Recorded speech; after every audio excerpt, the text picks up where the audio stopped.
صلي وسلم على سيدنا محمد وعلى آله وصحبه وسلم أجمعين. رب اشرح لي صدري ويسر لي أمري واحلل عقدة من لساني يفقه قولي. ربي يسر ولا تعسر علي. السلام عليكم ورحمة الله وبركاته. hadduu ilaah yidhaahdo waxaan maanta insha allah aan qaadan doonaa wardi ama duco ama dikri adkaarta ka mid ah oo nebiga calayhi salaatu wasalaam fadli badan uu noogu sheegay, oo axaadiista xadiis ka mida rasuulka uu ku yidhi calayhi salaatu wasalaam qofkii maalin kasta akhriya dikrigan dembigiisoo dhan waa la dhaafayaa, xitaa hadduu la eg yahay xumbada badweynta ay soo tuurto. macnaa badnaanta dembiga hadduu badan yahay xitaa saasaa loola jeedaa. marka fursad maanta waxaan haysanaa ducadaasi aan ku xusuusanno. haddaad horey u taqiineen ducadaasi aan baranno. waxaan kaloo ilaahay idankiisa ducadaasi qisooyin badan ay wadataa. maanta waxaan rabaa waalidiinta inaan ka farxiyo haddii ilmihiina ducadan aa bartaan.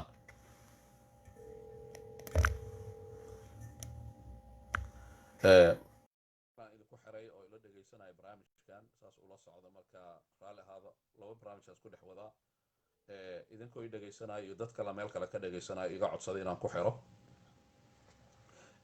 marka ducadan maanta ilmihiin haddaa bartaan, weli dhalinyarada khaasatan dadka qurbaha ku nool, hadday balwad leeyihiin balwaddaasi ilaahay subxaanahu wa tacaala waa ka joojinayaa. waadna arki doontaan qiso cajiib badan. ducadan dhibaato weyn hadday kugu soo socoto oo ducadan ama dikrigan ama wardigan aada akhriso, ilaahay subxaanahu wa tacaala dhibaatadaas waa kaa xijaabaya. waadna arki doontaan qof dil lagu xukumay oo dilkii ka badbaaday. ducadan awooddeeda waxaa ka mid ah haddaad daa-into oo maalin kasta aa akhriso inta ugu badan aada gaarsiin karto. ducadan waxay ku gaarsiinaysaa ilaahay idankiisa in carabkaaga iyada lagu khatimo markaad dhimanaysid. sheekaan ka sheekayn doonaa nin sheekh ah oo nin kale u dardaarmay intaasoo 100 jeer inuu ducada maalin walba u akhriyo, uuna u rajeeyey hadduu saas daa'imo carabkiisa ilaahay inuu ku khatimayo. ducadaasuna ku khatimay waa arki doonaa iyadana. ducadan hadday wax kaa maqan yihiin ama bini aadan uu kaa dhumay ama warqado ay kaa maqan yihiin ama haddii wax uun ay kaa maqan yihiin oo aad tabanaysid oo aad rabto inaad hesho, ducadan haddaad daa-into waxa kaa maqanna waad heli. iyadan qisaan idinkaga sheekeyn doonaa. ugu dambeyntii ducadan waxay ka mid tahay ducooyinka nebiga uu kula dardaarmay in maalin kasta inaan akhrisanno. ajarkeeda rasuulku wuxuu tilmaamay inuu aada u fara badan yahay. rasuulku wuxuu yihi alayhi salatu wasalaam, xadiiskiisaan ku bilaabayaa. wuxuu dhahay qofkii dhaho subxaana allah wa bixamdihi subxaana allahi alcadiim maalintii 100 jeer ama ka badan, dembiyadiisoo dhan ilaahay wuu dhaafayaa. waxaa jira nin sheeb oday ah oo waayeel ahaa. ninkaasi salaada markuu dhameeyey masaajidkuu ku tukanayay safka hore ayaa sheekhii imaamka ahaa uu la hadlay. wuxuu dhahay, sheekho waad ii jeedaa waayeelaan ahay. wuxuu dhahay, da-da aan ku jiro way igu adag tahay inaan wax xifdiyo. wuxuu yidhi ma i bari kartaa wardi ama duco ama dikri oo sahlan oo aan xifdin karo oo da'dan aan ku xifdin karo oo marka aan xifdiyo kadib aan daa'imi karo oo aad igu dardaarmaysid. odayga wuxuu hor fadhiyaa imaamkii masjidka, salaadiina waa la tukaday. imaamkii wuxuu yidhi waan fikiray, waxaan dhahay ninkan da'da ah duco khafiif ah aad bari karto oo uu daa'imi karo uuna xifdin karo maxay noqon kartaa? imaamkii wuxuu yidhi wuxuu ilaahay maskaxdeeda ku soo riday duco nebiga uu yidhi calayhi salaatu wasalaam kalimataan khafiifataan cala allisaan, laba kelmadood waaye laakiin carabka khafiif waaye, macnaa way dhihi kartaa ama carabka wuu dhihi karaa. thaqiilataani fi lmiisaan, miisaanka marka la saaro maalinta qiyaamaha culaysuu ka dhigayaa. annaga waxaan raadinayna waxa waaye maalinta qiyaama markii la gaaro ilahay qur-aanka wuxuu ku leeyahay fa amaa man thaqulat mawaasiinuh fa huwa fii ciishatin raadiya. haddii oo qofka miisaankiisa uu cuslaado maalinta qiyaamaha, nolol oo ilaahay uu raali ka yahay, waxaa la yidhi jannada way ka weyn tahay taas. qofka markii jannada uu galo waxaa ka weyn in ilaahay raali uu ka noqdo. nolol ilaahay uu raali ka yahay uu ku noolaanaya, ma aha jannuu gelaya keliya, ma ahan ilaahay raaliu kaga noqonaya. markaasi ninkia wuxuu yidhi iigu soo celiyuu yidhi. marka kelmadda waa maxay? wuxuu dhahay kalimataan waa laba kelmadoodi ka kooban tahay, khafiifataan cala allisaan, carabka way u sahlan tahay, macnaha waad ku celcelin kartaa, waa sahlan tahay.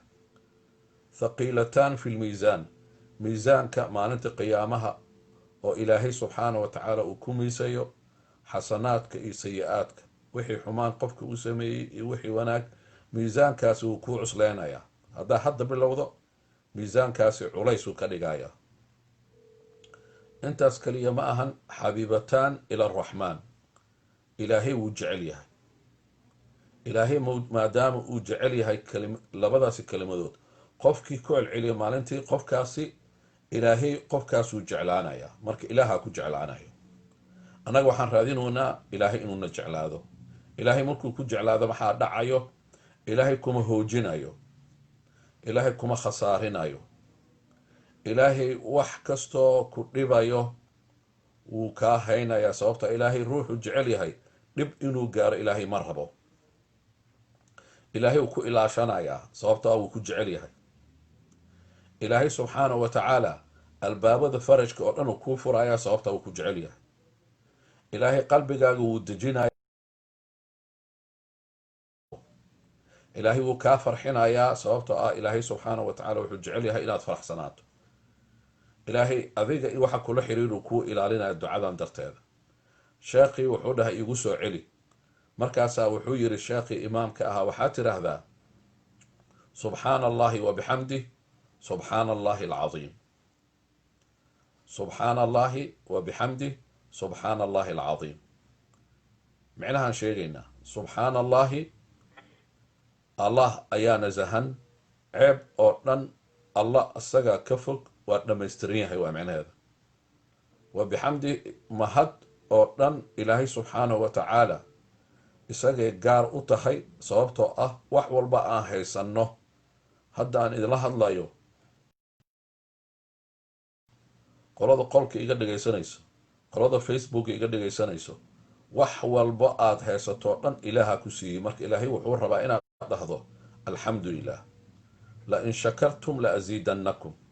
ilaahay wuxuu yidhi haddaad dhahdaan alxamdu lilah, waxa aad haysataan waa idin kordhinayaa, waa idin kordhinaya. wuxuu la jeedaa, culammada waxay dhaheen saddex macnaa ku jirto. markaas subxaana allahi wabixamdi markaad dhahdo, ilaahay saddex faa'iiduu ku siinayaa. kow, nicmada aa haysato oo ilaahay uu kuu siyaadinayaa. haddaad lacag haysato, ilaahay lacagtaas wuu kuu kordhinayaa. haddaad guri haysato, gurigaaga ilaahay waasicu kaaga dhigayaa. haddaad caruur haysato, caruurtaada ilaahay wuu kuu kordhinayaa. waxay dhaheen midda labaad baraka waaye, ilaahay subxaana wa tacaala waxaad haysato ilaahay kuu barakeenaya. wax walba haysato barake yeelanaya. waad og tahay qofka markuu baraka yeesho, gurigiisa uu baraka yeesho, ilmihiisa ay baraka yeeshaan, oo ilaahay subxaana wa tacaala wax walboo adiga kugu xiriirsa dhan ee barako. waa ducadan waay subxaana allahi wabixamdih. subxaana allahi alcadiim micnaheedu waxa waaye subxaana allah subxaana wa tacaala oo nasahan, wax walba oo ceeb ah ka fog, oo dhammaystiran, perfect ah luqadda englishka, oo kaamil ah. cagsigeeda waa makhluuqiisa, waa annaga waay. annaga waa ceebaysannahay, ma dhammaystirni, nusqaanaan nahay, waxbaa naga dhiman, kaalmaan u baahannahay. marka ilaahay subxaana wa tacaala duco kasta waxaan dhahay shanay u baahan tahay haddaa xustaan. subxaana allahi alcadiim macnaha waxa waaye allahaasi oo nasahan ayaa weyn. wax walba haddii dhib ku haystaan isagaa ka weyn. haddii dad ku dhibayo isagaa ka weyn. kurba hadday ku haysato isagaa ka weyn. marka ducadan meel walbay gelaysaa. ducooyinka tawxiidka waxay dhahaan culummada, ducooyinka ilaahay lagu weyneeyo qofka markuu ku celceliyo. xadiisa rasuulku wuxuu ku yiri calayhi salaatu wasalaam, xadiiskaas culummadu waxay dhahaan waa xadiis alquds. ilaaha wuxuu leeyahay qofkii ku mashquula dikrigayga, aniga inuu xusitaankayga iyo dikrigayga qofkii ku mashquulo oo meesha ilaahay a wax ka weydiisan lahayd aad ilaahay xusaysid oo keliya, ilaahay wuxuu yidhi waan ogahay wuxuu rabo qofkaasi, wuxuu rabo wax ka badan uu ku farxaan siinaya. saasuu ilaahay leeyahay subxaana wa tacaala. marka halkan waxaad ka fahmaysaa ilaahay subxaana wa tacaala in la xuso iyo fadliga ay leedahay. fadkuruunii adkurkum, saasuu dhaha ilaahay subxaana wa tacaala. ixusa ku celceliya. aayad kalena yaa ayuha aladiina aamanu adkuru llaha dikran kathiira wasabixuuhu bukratan wa asiila. ilaahay wuxuu leeyahay mu'miniintuu la hadlaya waa annaga kuwa ilaahay rumaysan iyo rasuulkiisa calayhi salaatu wasalaam. ilahay wuxuu leeyahay wax badan i xusa, subax iyo galab i xusa. macnaheedu waxa waaye carabkan inaanan ka joojin xusitaanka ilaahay subxaana wa tacaala. gabar ayaa sheekh u timid, waxay tiri riyaan arkay. sheekhii ayaa waxay weydiisanaysaa riyadii inuu u fasiro. sheekhii riyadii markii loo sheegay afkuu qabsaday. gabadha markay sheegtay riyadii waxaa ku jirta oo gabadha ay aragtay wax walboo gabadhaasay u baahnayd adduun iyo aakhiro ayaa riyada lagu tusiyey. sheekhii meeshuu fasirka uu ku degdeg lahaa wuxuu yidhi, hal su-aal maku weydiin karaa? waxaan kaa codsanaa inaad ii jawaabto. khabii'a ayaa jiruu dhahay. khabii'a waxaa wax qofka iyo ilaahay gaar u ah oo qofka u qarsoon. wax qarsoon ayaa jira adiga ilaahay idiin gaar ah oo aad samaysay, ma ii sheegi kartaa? cidna magacaaga uma sheegayo, laakiin faa'iide ahaan iyo darsi ahaanaan dadka ugu sheegi doonaa. laakiin waxaan kuu ballan qaadayaa magacaaga inaan sheegi doonin, laakiin ma ii sheegi kartaa waxaasi? waxay dhahdeen maxaa ii weydiinaysaa su-aashaasi? anaaba kuu imid oo su-aal ku weydiinayo oo aan rabo riyadii inaad ii sharaxdo oo aad ii faahfaahiso. maxaad ii weydiinaysaa su-aashaan ah ilaahay iyo aniga waxa noo qarsoon oo naga dhexeeyo oo ilaahay uu ila ogyahay? wuxuu dhahay waxbaad samaysaa, anaa dareemuu dhahay. waxbaad samaysaa oo cidna aanan ogeyn, adiga ilaahay ah.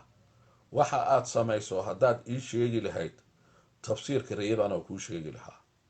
markaas waxay tiri magaceega ha sheegin, laakiin waxay tiri maalintii waxaan dhahaa maalin kasto 10,000 oo jeeraan waxaan akhriyaa aniga iyo ilaahay oo cid kale i maqlaynin, astaqfirullah astaqfirullah astaqfirullah 10,000 oo jeer. wuxuu yidhi jawaabtaan rabay waa helay. waxa riyada a ku aragtay oo ilaahay uu ku tusiyey oo adduun iyo aakhiro ah oo jannada lagugu bishaareynayo, waxaasoo dhan aad aragtay. wixii riyada markuu u fasiray waa soo kookoobayay wuxuu yidhi waxaad ku heshay digrigaasi oo khaaska ah oo tirada badan ee hajoojin. marka ninkii hadaayata idinkaga sheekeynayay wuxuu dhahay sheekhii imaamkaa ibar igu celceli. wuxuu dhahay sheekhii waxaa dhahdaa subxaana allahi wa bixamdih subxaana allahi alcadiim. waa labada kelmadood waa subxaana allahi wa bixamdih waxaa weeyaan micnaheeduna waa idin sheegay subxaana allahi, ilaahay ayaa nasahan, ilaahay ayaa dhammaystiran, ilaahay isagaa kaamil ah.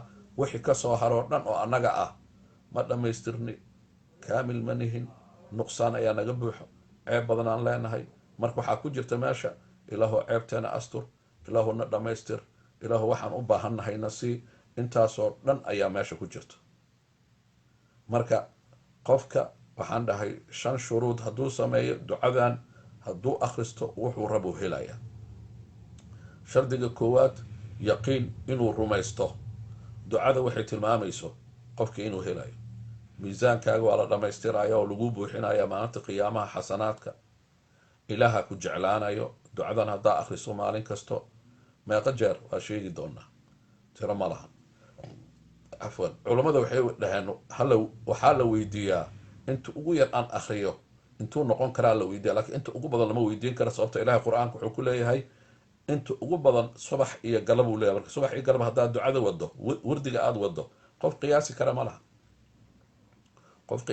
laha. gabadhii hadda 10 kun ay akhrinaysay. qiso kalaa jirto, qof 30 kun digri akhrinaya waa maalintii oo keliya. imaam axmed astakfirullah wuxuu akhrin jiray imaamka 12 kun oo jeer, imaam axmed ibn xambal maalin kasto. ducada maanta aan baranayno sheekhi iweel celiyu dhahay. marka sheekhii markuu bartay wuu istaagay, marka albaabka masaajidku ka baxay, wuxuu bilaabay dadka inuu baro. dadka wuxuu leeyahay wadada isagoo marayo qof uu la istaagay, wuxuu leeyahay maku baraa 2 kelimadood oo khafiif ah, aakhirana miisaanka culays yeela si aad jano u tagto, ilaahna kugu jeclaanayo. markuu ilaahay ku jeclaadana waxaad rabto ilaahay uu ku siinayo maku baraa. qofku wuxuu leeyahay haa, subxaana allahi wabixamdih, subxaana allahi alcadiim, saasuu dhahay.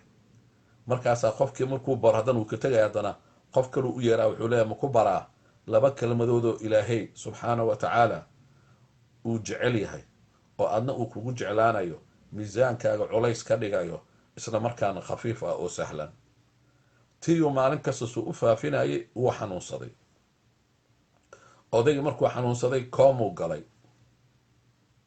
kooma markuu galay wuxuu koomo ku jiray muddo aada u fara badan, 30 maalmood iyo ziyaado meelahaasaa la sheegaa. dhaqaatiirtii ayaa maalin kasta ku wareegsan iyo ehelkiisii. dhaqaatiirtii waxay leeyihin maskaxdiisii way nooshahay, marka weli ma dhiman, laakiin kooma uu ku jiraa.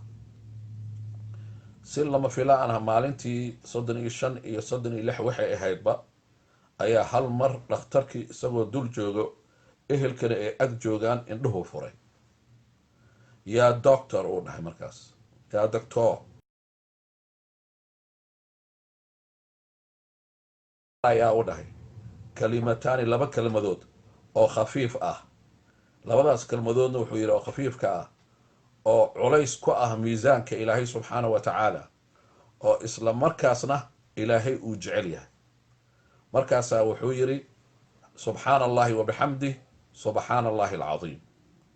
waa 2dii kelmadood uu barayaa markaasi, subxaana allahi wabixamdih, subxaana allahi alcadiim. doctor wuxuu dhahay kelmadahaasi haddaad ku hadasho oo maalin kasta aad ku celceliso,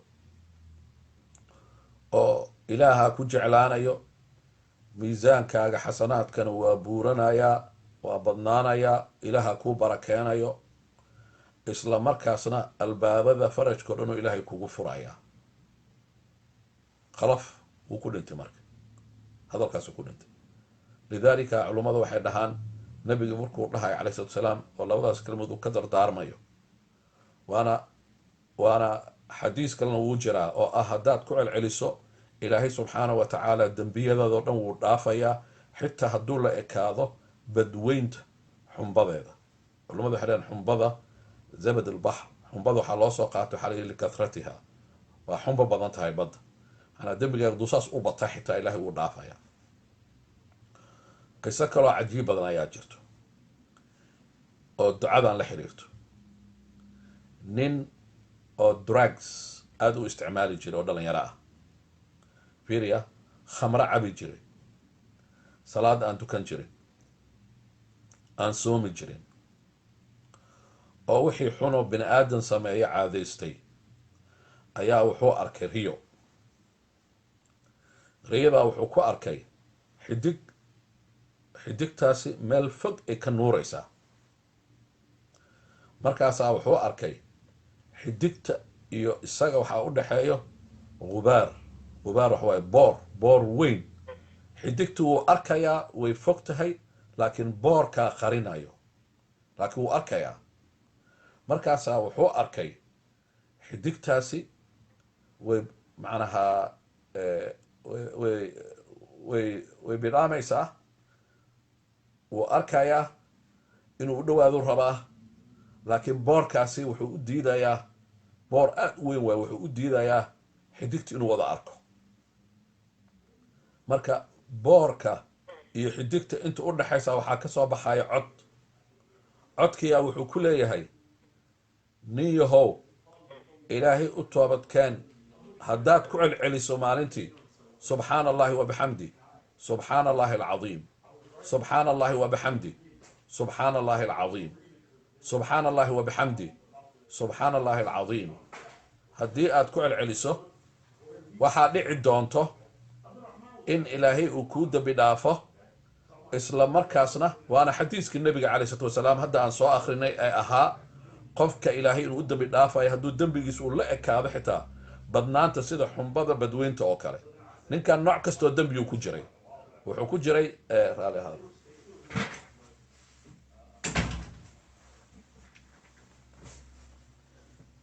ninkan nooc kastoo dembiyuu ku jiray, balwad oo nooc kasta ah, khamro, mukhadaraad, wuxuu ku jiray zino, waxii xumaa bin aadam uu sameynaya. isagaa ka sheekeynayo wiilkan, isagaa qisada noogu sheekeynayo. marka wuxuu leeyahay riyada markaan arkay waa soo buraarugay.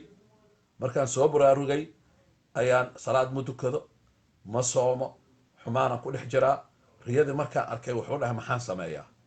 waxaan markiiba bilaabay u dhahay inaan akhriyo subxaana allahi wabixamdih, subxaana allahi alcadiim, subxaana allahi wabixamdih, hadda salaad ma tukado, ma soomo, balwad, drugs, khamro, nooc kastoo xumaan ah wuu faraha kula jiraa.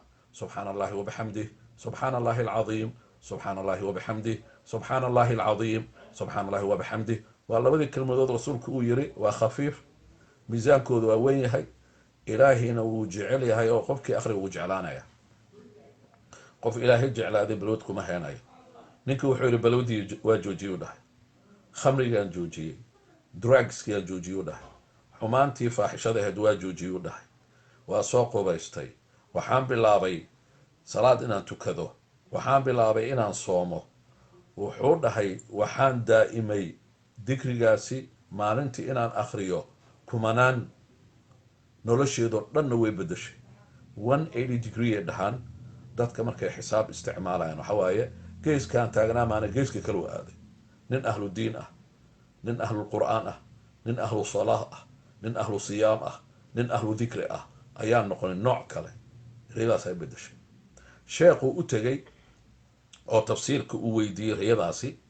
wuxuu yidhi iftiinkaasi kuu soo bidhaamayo oo kaa fog, wuxuu dhahay waa nuurkii hidaayada waayo. boorkaasi kuu dhexeeyo waa wasakhda aad ku dhex jirto uu dhahay. waa drugska, waa khamrada, waa zinada, waa faaxishada, waa xumaanta aad ku dhex jirto u dhahay. xumaantaasa waxay kaa horgoobaysaa iftiinkaasi oo dhammaystir inaad aragto. waxa dhawaaqayana waxaa waaye hidaayo ilaahay subxaana wa tacala kula doolay. intaas kaliya ma ahan, ilaahay wuxuu kuu dooray waxyaa badan, afkaarta kugu waaweyn oo tawxiidka ah. qiso kale oo subxaana allahi wabixamdih. nin boqor ah ayaa wuxuu dhibsaday, markii boqor aad tahay cid inay kula hadasho ma rabtid, cid hadalka inay kugu soo celiso ma rabtid. weli dictator markaad tahay, dictator dhaalim uu ahaa. nin najaar ahaa oo shaqooyinka najaar ama carpenter lagu dhahay luqadda englishka, ama faryaamo soomaalida qaarkood u yaqaaniin, oo guryaha iyo waxaasi dhiso, ayaa wuu dhibsaday hadalkiisii. markaas kadib wuxuu ku xukumay dil. wuxuuna yidhi ilaa caawa aad fursad u haysaa familka inaad la joogto, beri subaxdii askartiida ku imaanayso waa inaad soo raacdaa, waana lagu dilayaa. hadda nin la dhahay waa lagu dilayaa, ma seexanaya? maya, ma seexanayo. xaaskiisuu u sheegay, in boqorka go-aankaas uu gaaray in berito xaaskii ilmaha uu ka tegi doono noloshiisa caaway ugu dambayso. xaaskiisa waxay dhahdee isdeji, abshir, waxba ha welwelin, ilaahay wuxuu qadaraa dhacayo, raallina waa ku nahay. laakiin ducaan maqlay, ducadaasi haddaan ku celcelino caawa adna aad ku celceliso si gooni ah, wax ku dhibaa ilaahay kuma tusinayo. waayahay ducadaasi maxay tahay? subxaana allahi wabixamdih, subxaana allah alcadiim, caawa dhan aan akrino ilaa waaguu ka baryo. hadda lamaba seexan karo. ducadiyaa la akriyey, way ku soo jeedeen, waagiyaa baryey. markii oo salaadii la tukaday kadib albaabkia lasoo garaacay. ninkii maamadii ku dhegay xaaskiisa wuu ka ooyey, wuxuu dhahay waa nimankii. yaa garaacaya tiri, iyadaa hadasho. askartii boqorka waa. markaas ninka wuxuu yidhi iska kee cafi, waa ujeedaa waa ka nimankii waa ii yimaadeen, waxay dhahdeen waxba dhib ma arkaysid.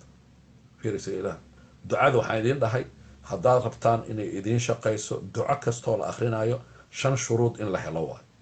shardiga koowaad yaqiin, inaad aaminsan tahay ducadaasi siduu nebigu u sheegay calayhi salaatu wasalaam, iyo sida ducada ay tilmaamaysa inaad helaysid wax walboo ducadaasi ay keenayso. tawxiidkana wax alla wixii tawxiidka la xiriira markaad ku dhawaaqdo, albaabada khayrku inuu ilaahay kuu furaya. haweentaan fiiri, yaqiin kow in lagaa helo waayo. shardiga labaad, ikhlaas, ilaahay inaad ku raaligeliso markaad ducada akrinayso, cid kale iyo istustus inaysan kaa ahayn. that's why ay ku fiican tahay ducada markaa akrinaysid adiga iyo ilaahaaga inaad ismaqlaysaan oo keliya. 3, in micnaha ducada aad fahmaysid. ducadan micnaheeda waa kasoo sheekeynay, subxaana allahi, alla dhamaystiran, alla baaqi ah, alla waxaan ka dhinnayn. anaga makhluuqaadka waa dhimannahay, nuqsaan, waa ceebaysannahay. ilaahay subxaana wa tacala waxaan rabnaa inuuna asturo, inuuna dhamaystiro. saas waa ducada micnaheeda. subxaana allahi wabixamdi, iyo mahad celin wuxuu nicmo ilaahayna siiyey. subxaana allahi alcadiimna waxa waaye allahaasi nasahan oo kaamilka ah ayaa weyn, isaga keliyaan wax ka sugayaa, cid kale waxaan ka sugaya malaha. cafwan, midda afraadna waa maxay? ku dhaqan. ku dhaqankana waxa waaye ilaahayna isku dhiibto oo cid kale aadan isu dhiibin. bini aadan ha isu dhiibin, boqor ha isku dhiibin, madax ha isu dhiibin, cid ha isu dhiibin, ilaahay keliya isu dhiib, isaga keliya ishooskaan. waxaad arkaysaa mucjizooyin. ilaahay markuu dhahayo fadkuruunii adkurkum, macnaheed waxa waaye ani ixusa anaa idinka warhaynaya waay. ilahay markuu kaa warhayana cid kale uma baahnid, cid kale uma baahnid. midda shanaadna waxa waaye xalaal quuta inaad ahaato. xadiiskii baad garanaysaan, ninkii safarka dheeraa oo rasuulku yidhi alayhi salaam gacantuu kor u taagay, wuu ducaystay, laakiin ducadiisi waa la soo celiyay. maxaa dhacay? madcamuhu xaraam, wamashrabuhu xaraam, wamalbasuhu xaraam, wagudiya bilxaraam. wuxuu cunayo, wuxuu cabayo, dharkiisi, koriimadiisa o dhan waa wada xaraam. marka ducadiisa lama aqbalayo. marka 5taas shardi ayaa loo baahan yahay. shardiga ugu dambeeya waxa waaye xalaal quuta inaad ahaato oo shanaad. markaasi ducadii waxaad arkaysaa oo albaabada ku wada furaysa, adoo noolaad arkaysaa, weli mar dhowaad arkaysaa haddaad digriga aad badiso.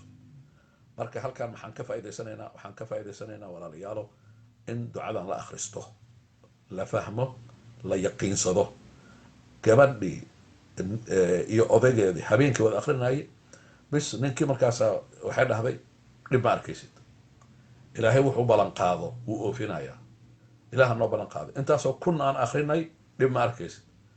albaabkii ay oraday, waxay anaa furayo. way furtay. waxay dhaheen askarta boqorkaan nahay, maxaa dhacay? waxaan u nimid, hadda fiiri, waxaa la sugaya inay u yimaadaan, inay qabtaan ninkan, ay xiraan, ay dilaan. waxay dhahdeen sheekadii bishaara isku bedeshay. allahu akbar. gabadhi waxay dhahday haye maxaa waay bishaarada? abshir iida hadda dhehaysa. waxaan ku bishaaraynaynaa boqorkii ayaa xali dhintay. marka qof walbo cafis waaye, kii la dili lahaa iyo kii la xukumi lahaa iyo wixii oo dhan. boqorkii dhibka badnaa, dhaalimka ahaa, dictatorka ahaa. dadka dictatorka way necban yihiin, madaxda dhaalimka way necban yihiin. marka dadkii wixii duco iyo wardi la akrinayay boqorkii xalay ducadaasaa lagu dilay uu dhintay. qisooyinku waa badan yihiin. subxaana allahi wabaxamdih, subxaana allahi alcadiim haddii qofka uu akhristo meeqa kunaa la akrinaya, meeqa boqolaa la akrinaya, aday kugu xiran tahay. laakiin qisooyin fara badan ayaa jiro haddii ay wax kaa dhumeen ama haddii ay wax kaa maqan yihiin ducadaan akhrisaan ku dhahay.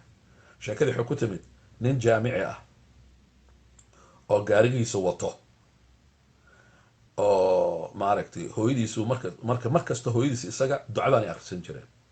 subxaana allahi wabaxamdi, subxaana allahi alcadiim. maxay u akhrisan jireen? ujeeday lahaayeen. ducadan waxaa akhrisanaysaa markaad dan leedahayna dantaas u akhrisan kartaa iyadoo wardi kuu tahay. iyaga ujeeday lahaayeen, laakiin ujeedada hadhow gadaalan ka sheegaya. hooyo isaga ma kala joojin. marka isagoo baabuurkiisa wato nin waayeel uu arkay oo dhiban, waa u joojiyey. wuxuu dhahay ninkii waayeelka ahaa, sheekadan sacuudiga ka dhacday, ninkii waayeelka ahaa weli riyaaday ka dhacday, ninkii waayeelka ahaa meeshaas hal sana wax ku baranay, ninkii waayeelka ahaa ayaa wuxuu yidhi xaggee u socotaa? meeshaasa u socdaa. wuxuu dhahay anaa kusii dhaweynaya. baabuurka xagga dambe uu soo saaray, markaa wuu la sheekaystay. wuxuu dhahay markaan la sheekaystay lahajo wuxuu leeyahay, manaa sacuudiga iyagoo af carabi ku wada hadlo haddana qabaa-isha meesha ku nool lahajaad kala duwanay kala leeyihiin, ama accent waxaa loo yaqaano maaragtay dialect af english, laakiin lahjo waa af soomaali. manaa waxaa loola jeedaa macnaha iyagoo isku dhow afkii haddana waa la kala garanaya qofka qabiilka iyo meeshuu kasoo jeedo luqadda uu ka hadlayo darteeda. marka wuxuu dhahay wiilka dhalinyarada, lahjadaada waxay u eg tahay nin kasoo jeedo gobolkaas. markaasuu yidhi nacam, waa abha iyo meelahaas waa. wuxuu dhahay nacam, meelahaasaan kasoo jeedaa. see ku garatay? wuxuu dhahay waxaan ku gartay wardin wuu wadaa, wuuna u sheekeynayaa. markuu odayga hadlaayo wuxuu hoos ka dhahayaa subxaana allahi wabaxamdi, subxaana allahi alcadiim. markuu isaga hadlaayo joojinaya. wuxuu dhahay waxaan ku gartay lahjadaada, lahjada noocan oo kale ah ayaa waxay ku hadlaan dadka meelahaas abha degan. marka isaga waxba ma sii faahfaahin. wuxuu dhahay qaraabadeeda ayaa meesha ka timid. markaasaa wuxuu yidhi oo qaraabadaada meesha ka timid miyaa? haa. odayga wuxuu dhahay marka sheekadan soo ururinayaa, yaa iga sheegi kartaa? marka wuxuu yidhi magacyaan u sheega u dhahay. markaasuu dhahay magacyo markuu u sheega waa garanaya u dhahay dadkaasi. markuu dhahay ma garanaysaa dadkaasi? haa. weli si fiican aan u garanaya, waa dad ii dhow u dhahay aniga qaraabo ahaan. markaasaa wuxuu yidhi qisaa jirtuu dhahay aan kuu sheega. wuxuu yidhi haye. wuxuu dhahay aniga muddaa xanuunsanaa. xanuunkan waxaa sabab u ahaa gabar waxaa jirtay aan soo korsaday oo gabadheyda oo kale oo walaalkay dhalay anaa soo korsaday, adeer u yahay. 14 jir iyadoo ah aa loo guuriyey. ani markii loo guurinayay safaraan ku maqnaa u dhahay. markaan soo laabtay dhowr sano kadib gabadha xalla mar horaa la guursaday. ninkii wuxuu u kaxaystay magaalo kale. marka magaaladii ninkii u kaxaystay waa la garan waayey. marka gabadhi sidii aan ku waayey. gorman kasoo wareegata waxaa laga hadlayaa 30 sano 40 waxaa laga hadlayaa 40-50 sano. ninkan waa yeel waayo 80 jir 90 jir meelahaas. wuxuu dhahay maalin kasto waxaan ku ducaystaa oo markaan tasbiixsado subxaana allah waxamdi subxaana allah cadiim waxaan dhahaa ilaahow anoo dhiman gabadheyda i tusi. markaasaa wuxuu yidhi gabadha magaceeda ma sheegi kartaa uu dhahay. markaasuu ii sheeg uu dhahay. markaasuu dhahay waa ooyi. marka wuxuu dhahay maxaa u ooynaysaa? wuxuu dhahay waa hooyaday uu dhahay. allahu akbar. wuxuu yidhi anigii hooyaday subxaana allahi wabaxamdi subxaana allahi alcadiim sanooyin ka hor aan bilownay waxaan u akrinaa gabadhaasi aabbaheedii labaad oo adeerkeedii ee nolol iyo geeri aan ku ogeen ilaahu warkiisana siiy. oo odayga meesha oohin ku bilaabay. marka wuxuu yidhi meeshii kale aan u waday waa kasoo leexiyey, gurigan toos ugu soo leexiyey. xaafadii aan nimid. xaafadii markaan nimid waa soo geliyey oo qol aan fariisiyey hooyadeyda oo jikada ku jirta. waxaan dhahay hooyoy qisadii oo aada iga sheekeyn jirtay aabba labaad oo ku soo korsaday oo aada raadinaysay haddaan kaaga farxiyo maanta, aabbihii waa soo helay, si cajiib badan aan ku soo helay. waa gaariyaa ilaahay subxaana wa tacaala uu saaray. gaariga wuxuu u kaxeeyey dhanka odayga taagnaa. odaygaasi ilaahay wuxuu ku ilhaamiyey fiiri ducada awooddeeda. odaygaasaa ilaahay wuxuu ku ilhaamiyey in odaygaasi uu qaado, inuu la sheekaysto. dadka qaarkooda waa la qaadala lama sheekaysto, inuu warwaraysto. ugu dambayntii waa odayguu raadinayo, waa odaygay raadinaya. maamadii wuxuu ku yidhi hooyoy odaygii adeer iyo aabba ku ahaa ayaan helay. waxay dhahda ma nool yahay? wuxuu dhahay kaani meeshaas. wuxuu dhahay 14 jir maadaama aa ahayd muuqaalkiisa ma soo qaban kartaa? waxay dhahda waa soo qaban karaa. qof 14 jir ku korinaya oo ku ag joogay maba hilmaamis xitaa hadduu duqoobo. wuxuu dhahay meel duleela albaabka oo meesha jikada uu yiri ka fiiri. way fiirisay, hal mar albaabka soo tuurtay. cami hebel mayaa, gabadheeda hebel mayaa, meeshaa la isku booday. qisadaasi waxaa ilaahay subxaana wa tacaala uu nagu tusinayaa qofka mu'minka ah wuxuu rabo wuxuu ku helayaa digriga ilaahay hadduu badiyo.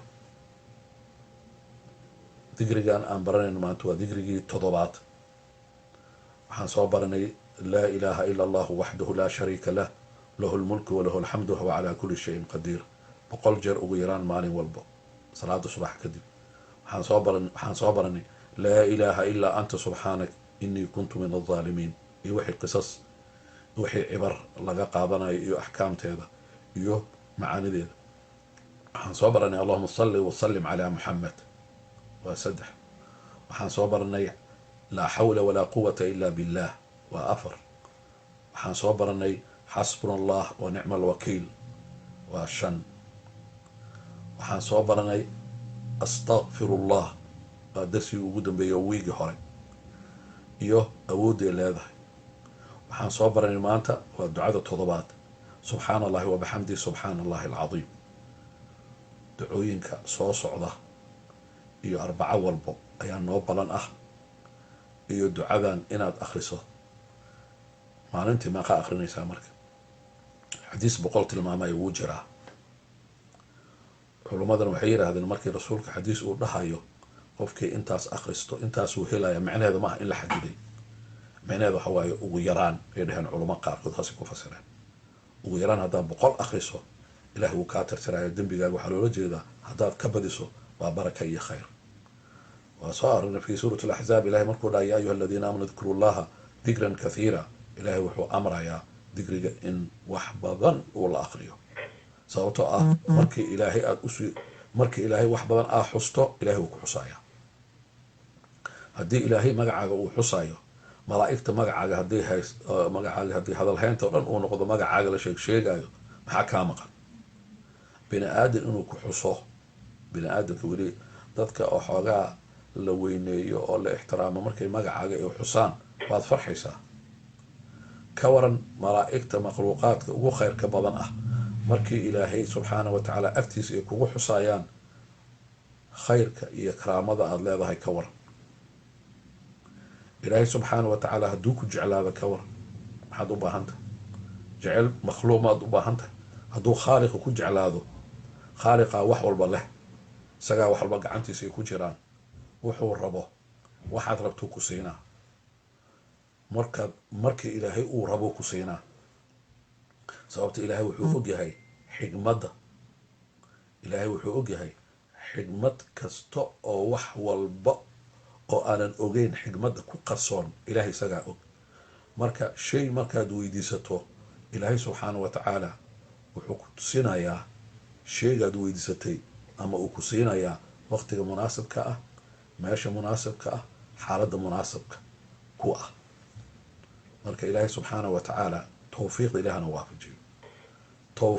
ilaahana waafajiyo.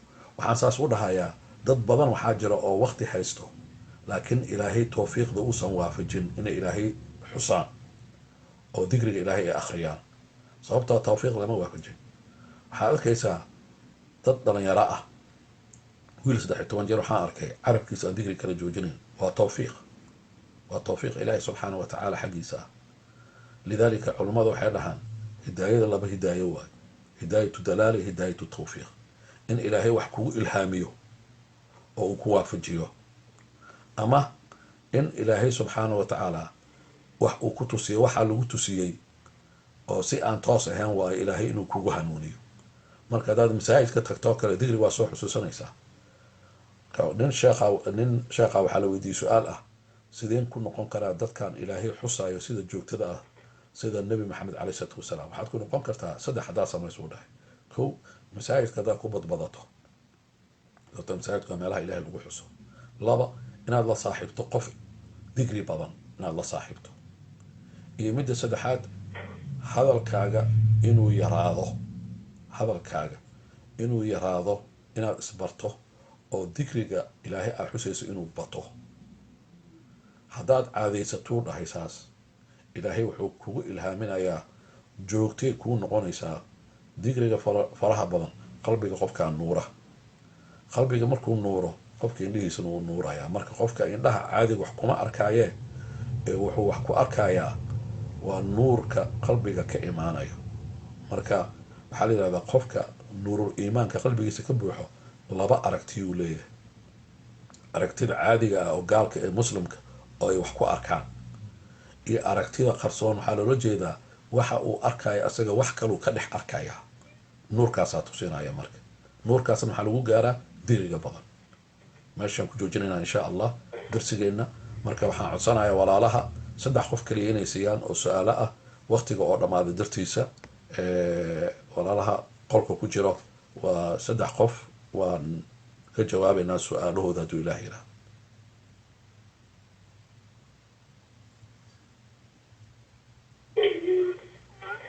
ما شاء الله تبارك الرحمن إلهي سبحانه وتعالى هاكو بركة إلهي جساق جماعة كدقو شخصنا وناكسنا خير بلن بعد نور شاكتي إلهي كو متقانا تسبيح ذا إيو متقانا حسك إلهي عرف بلكو بغيانا الله نقدقو آمين ذاك حسناتك الله كو سارو آدي أدبكار هذا أنهينا ما شاء الله تبارك الرحمن هاي يستطح كبضات بس أو سؤال وعليكم السلام ورحمة الله وبركاته كواد غير دينمارك غير نوروي قصعة السلام عليكم فيري صدح لي ناس أول رأينا كمان كلا تري أستراليا كمان كلا تري غير دينمارك السوق قصعة أنا أدور قصعة أديك واي قصعة عادي كمان ده سجاشن يأفر قصعة صدر يأفر السوق كمان غير دينمارك صدر يأفر السوق إن شاء الله قصعة سؤال حتى يرتان إيتا قبل ما يمورينا جوابي لنشي حتى ويدينا واسلام لنا عمرنا gabadhan kale saddex afar imuudka gala reer denmark reer norway ku socotay baan su'aala ii taagan oo ilmaha hadda i weydiiyeen aanan ka jawaabi karin marka weydiina ilaahay khayr badan ha siiyo sheekeena waxay yidhaahdeen hooye doofaarka iyo eyga labadaba waxaad tidhaahdeen waa xaaraan su-aashaas koleyba aniga waa igu taagan tahay saa ugu jawaabana maaqaana waxay dhaheen marka doofaarka waa garanay laakiin eygi dad muslim oo eeyihi haystaan aragnee bal halana ka jaahil bixiyo sidee xaaraan ku yahay eygi ma soo qoyan keliya xaaraan yahay ma hadduu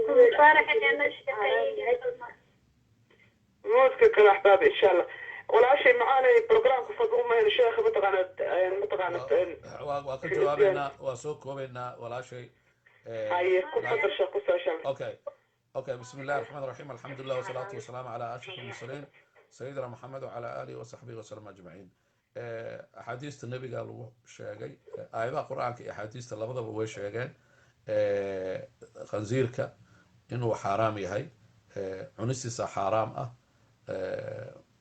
mar haddii cunistiisa xaaraam ay noqoto dhaqashadiisana xaaraam ay noqonaysaa waxaa kuu soo hartay eyga isaga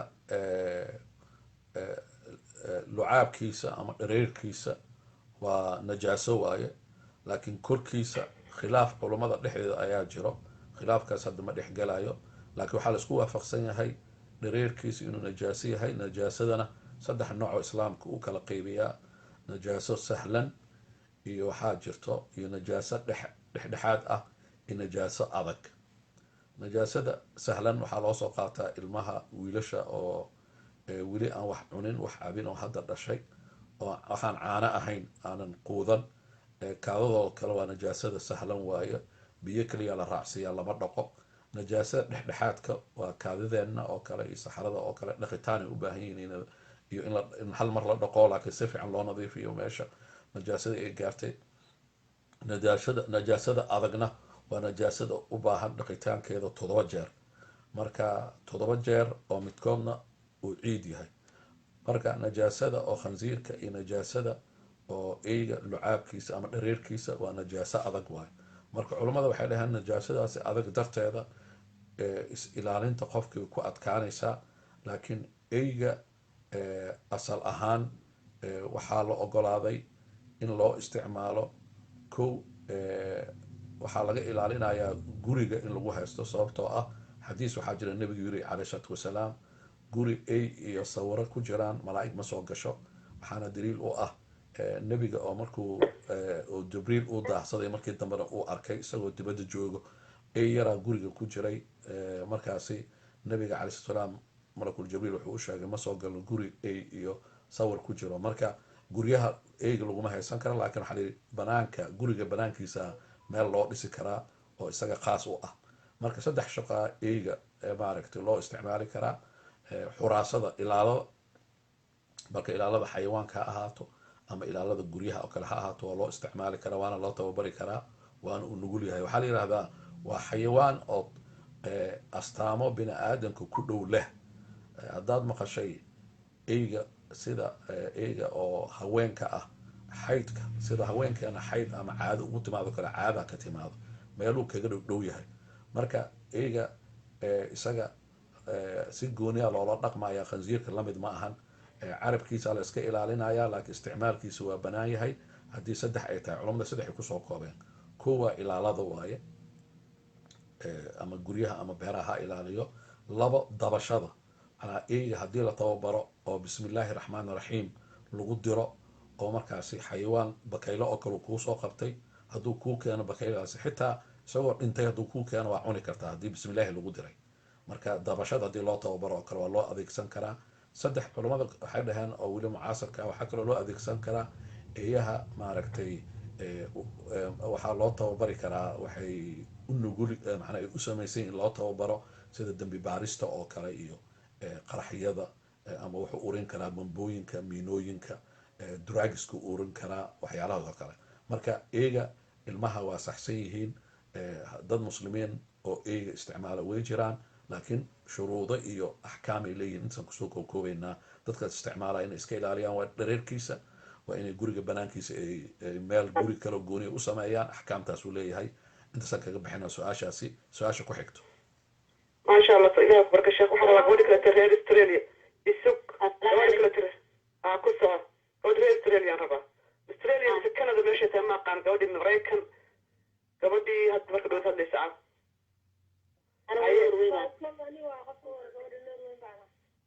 gabadha Norway 34 ku soco maymatiida sug ana arkay lambar 34 ku soco. gabadha kale tee reer hadda soo baxday 74 waan ku yeedhayaa sug Australia tahay baan malaynayaa. أنا أخو صعدة. صدقني أفرق الصعها. صدق قبل بس أنسيني برنامج بايسو تجيء يينا إسكت عين. صدق قبل كم مدينة يا قبل ما بس صدق قبل بس أنسي قف كلام سيني ملا يينا إسكت عين برنامج بايسو كل خير الله ينسيه. كل ساعة هاي كل ساعة.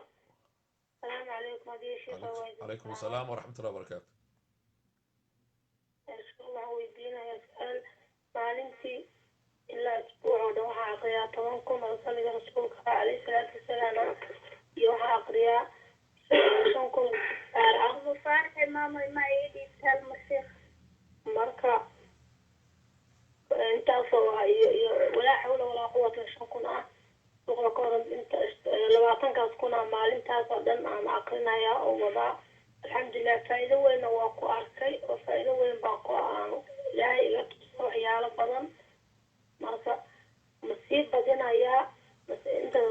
waya walaashayda qolada Facebook si ay ugu faa'iidaystaan oo i dhegaysanayo oo i daawanayo iyo qolooyin kale oo ku xiran oo dhan walaashay waxay weydi su-aal ah dhowr kun oo saliga nebiga iyo dhowr kun walaa xawla walaa quwata iyo dhowr kun oo adkaaray akhrisaa wiigi marka waxay leedahay ma ka kordhinaya intaasi 10 kun horta wax weyn waay darajaa gaartay marka hore waxaan rabaa inaan kuu sheego isku day inay adiga ay khaas ku ahaato adiga ilaahay oo dadka aad ka khariso si waxaaga ikhlaas ay kugu noqdaan waa ogay hadda su-aal ahaan weydiinaysaa su-aashu markii la weydiinaya way banaan tahay in wax lasoo bandhigo salaad noocaasaan tukadaa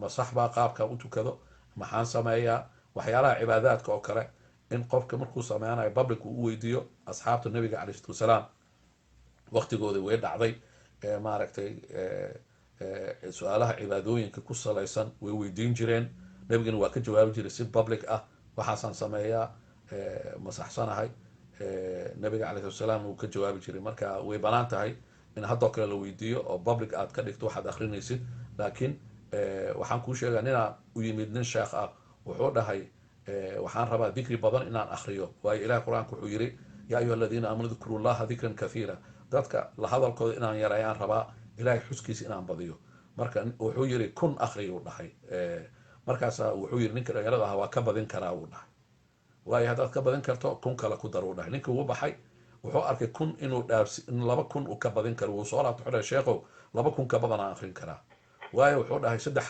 kun akri calaa kulli xaal 3 kun uu akhriyey wuu soo laabtay wuxuu dhahay 3 kun aan gaarsiiyey markaasaan waxaan arkay uu dhahay nuur oo anigii iyo gurigii oo dhan waxaan rabaa inaan idiin sheego nin waxaa jiray oo 20 kun inuu gaarsiiyaan umaleynaa ninkaasi digri uu akhriyey waana loo sheegay laa ilaaha ilaa anta subxaanaka inii kuntu min adaalimiin haddii kurbo ku hayso culays noocu doona ha ahaado culays hadduu ku saaran yahay waxba dhakhtar ha aadin akhri 10 kun iyo intaad gaarsiin kartaba gaarsii laa ilaaha ilaa anta subxaanaka inii kuntu min adaalimiin iyo astakfirullah sababtoo man lazima istikfaar waa xadiis waa qofkii istikfaar daa'imo فرج الله إلهي سبحانه وتعالى فرج أي أفر يا كربضان وكقاضا يا وحونا سينا يا وحو ربا ميلو كفلين صلي النبي عليه السلام أنا حديثة شيء جايو قفكي صلي النبي آخرية إن حاجديس اللي هو جايو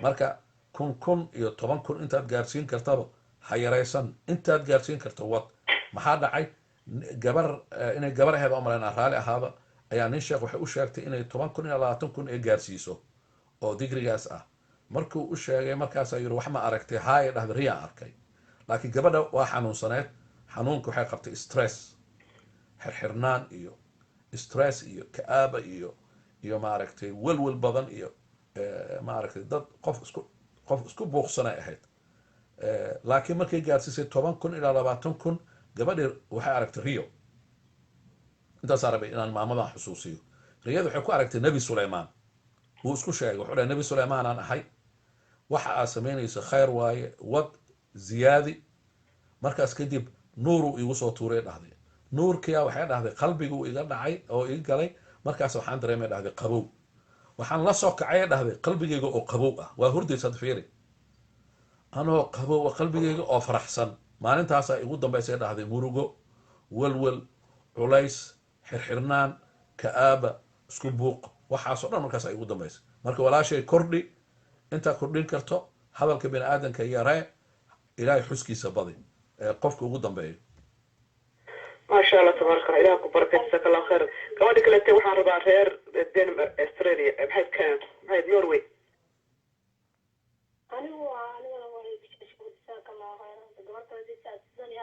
ما يعني وقت كبح صوت نفر يسكبح كمان كلا تي غير النرويج بشرتي السلام عليكم وعليكم هاي كسر ماما كسر waan salaamay adiga iyo sheekaba waan salaamay aad baan idin salaamaya waxay su'aashaydu tahay gabadh aan maxay haytay aan walaalanahay ayaa mar walba waxay ii sheegtaa hadal waxay tidhi salaada subaxii marka aan tukado ayaa waxay ii yimaada mas weyn dabeedna waxaan idhahaa bay tidhi iska celi maskaa inaan cunaha qabtaabaan doonaa kor buu iila kacaa oo maxay haytay cunihiisa waan gaari waayaa dhulka ku cadaadi baan is idhahaa dabeedna anigoo xuurtoonsan oo in badan aan maskiis la galgalanay oo xitaa aan dhigideed naftii hayso ayaan soo kacaa. markaa sheekha waxaan weydiinaya maxay waxaad ka dhigan yihiin talow sheekhow, allahna ha ku barakeeyo dhammaantiinba. waxaan ka codsanayaa felis iyo gabdhaha maamulka in gabadhaasi magaceeda iyo gabadhaasi magaceeda inay qoraan. insha allah waa soo baarayaa. arrintan waxay u baahan tahay inaan kutubtii soo akriyo oo maska riyooyinka lagu arko waxay leeyihiin tafaasiir badan ay leeyihiin iyo ta'wiilaad badan. marka qaabkaad igu sheegtaan soo baaraya. markaan soo baaro jawaabta arbacada soo socotaan keenaya ilahay idinkiisa. ما شاء الله تبارك الله. إله سبحانه وتعالى شخصنا تبارك تلفونكنا سيدونا يرى إن شاء الله أنا بوليس حرسين دونا أما ويد دمين نوصل قلب سنة لايف بكرة وشيد دونتا لكن بركور إن شاء الله تلفونك يوم تلفون مفارح من باقسين دونا فلس إن شاء الله بإذن الله تعالى. شيخنا وافس حينا مايا ممكن كلا شنو ده اللي ما مدي ابن ورقة هوصل بحين كل بابا جنا ده كل ممكن كلا رالي المحبة سؤال مرة مايا تلفون كيس عن رواشيق هاي التلفون كيس إن شاء الله وفلس بس كل حاجة كل جي ولا السين دونا خير الله يا حبايبي لأن البروجرام كلا يقول لك تايم كم ضعف الكرو وتقول بالقصة عنا جنا الله يديو ودعي سنة إن شاء الله إن شاء الله شخصنا ولا رالي هو ودعي سنة إن شاء الله وأنا كوس سلامية ورد مهسنت جزاك الله خير. إلى وحنا كعبرينا مشان كعبرات الله كوسار كوزا يا أولاد هذا الله كوحفظه. آمين آمين. توحيد في لا بتكون أنت الله كعبد أبوك عسية شرف يقول الله كون ولسيه. آمين. آخر جنة الفردوس لا على رب سبحانه وتعالى كبرني. زي فيلم آخر في الجنة عند داري أولاد الصوب الحسن الخاتم الله كور ساقط الشيخنا جزاك الله خير. أدي كعبد علينا والله ما شاء الله أدن وراح يسنيني. متقنا أذكرت أروح بدي متقنا تعوين كاس أدكو وراك معان إذا قد عسيسة نوف السريسي أدانو متقنا كعم هذا حلنا هذا أنت كنت رنا تهوست عشان نكون الله نجا أقبله. لا نجا أقبله. لك الله خير الشيخنا والبرارج أدو في عن والله. خير أكبر جزاء إن شاء الله. السلام عليكم ورحمة الله وبركاته. وعليكم